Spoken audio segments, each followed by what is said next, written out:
শয়তান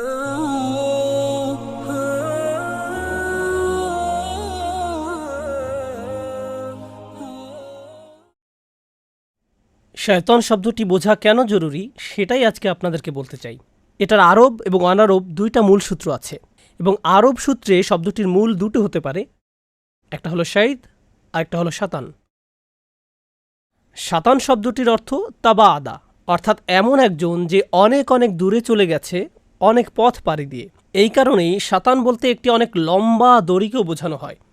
বিশাল লম্বা দড়িকে বলা হয় হাবলুন মুমতাদ অথবা শাতান, এবং এখান থেকেই আমরা শয়তান শব্দটি পাই।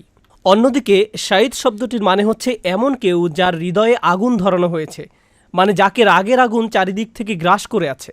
এরকম বাংলা ভাষাতেও পাওয়া যায় যে লোকটি রেগে আগুন হয়েছিল, বা সে জ্বলে যাচ্ছিল, আমার ভেতরটা জ্বলে পুড়ে যাচ্ছে, অথবা তোমার কথা শুনে আমি জ্বলে যাচ্ছি। আগুন বা পুড়ে যাওয়ার সাথে রাগ, ক্রোধ, হিংসা বিদ্বেষের সম্পর্ক অনেক ভাষাতেই পাবেন। শয়তান জ্বলে পুড়ে যাচ্ছে তার হিংসার কারণে, এবং কেউ কেউ দুটো মূল শব্দের অর্থকে এক করার চেষ্টা করেছেন এভাবে যে শয়তান রাগের পথ দিয়ে হেঁটে অনেক দূর চলে গেছে, এবং কখনো যদি তার সুযোগ হয় ফেরত এসে রাগটাকে কমানোর, সে সেই সুযোগটাকে ঠেলে সরিয়ে দেয় এবং আরও দূরে চলে যায়। এবং এই জিনিসটা সে আমাদের উপরে প্রয়োগ করে।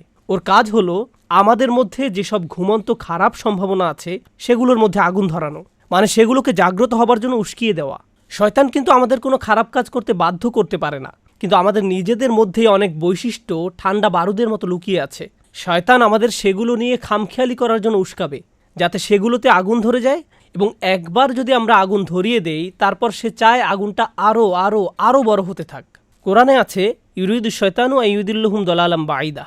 শয়তান চায় যে আপনি পথভ্রষ্ট হয়ে অনেক অনেক দূরে চলে যান, ঠিক ওর নিজের মতো। সে চায় আপনি কেবল দূরেই যেতে থাকেন, আরও আরও আরও দূরে।